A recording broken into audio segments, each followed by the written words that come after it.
Pak Gadis, apa sih yang mau dicapai di kelas khusus olahraga di SMP 21 ini? Begini, kelas khusus olahraga ini sebenarnya salah satu jawaban dari pendidikan ya, dalam rangka mewujudkan merdeka belajar kepada seluruh peserta didik. Nah, namun kelas khusus ini sebenarnya muncul jauh sebelum ada program merdeka belajar. Lahir duluan 1 tahun sebelum ada program merdeka belajar itu. Kenapa ada itu? Karena kita kan melihat begini, generasi-generasi kita ini kan harus dicetak ya, sehingga mereka nanti memiliki life skill.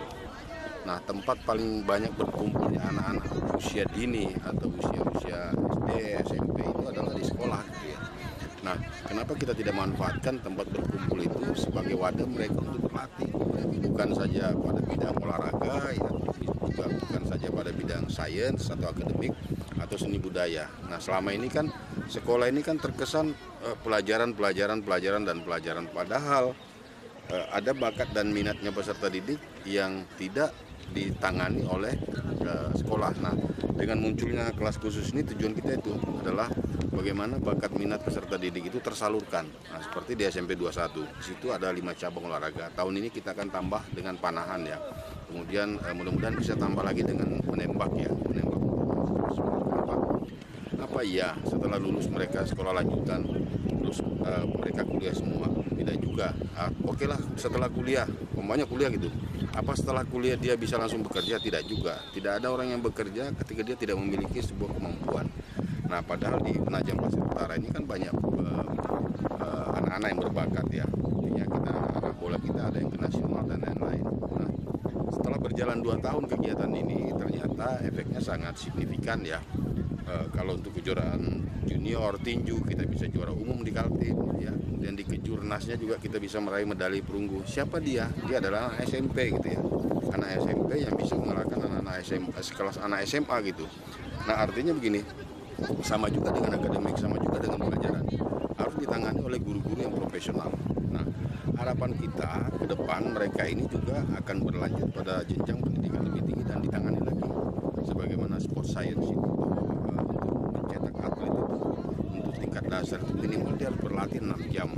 Oleh karena itulah terinspirasi kami di Dinas Pendidikan Pemuda dan Olahraga untuk membangun kelas khusus ini. Tujuannya adalah menyiapkan atlet-atlet. Nah, banyak cabur-cabur yang salah, yang dipertandingkan adalah orang-orang tua gitu loh. Padahal generasi-generasi penerus kita banyak yang harus kita bina. Dan saya berharap Kaltim itu di Kaltim punya SKOYA, Sekolah Kejuruan Olahraga Taraf Internasional ya. Tetapi kan di sana adalah pilihan-pilihan orang dari kabupaten kota ya, dikumpulkan di sana menjadi atlet. Nah, terus yang lain tidak terpilih. Nah, oleh karenanya saya buat kelas-kelas khusus di SMP itu supaya bakatnya juga menjadi tersalurkan. Belum tentu mereka kalah dengan anak-anak yang di SKOI.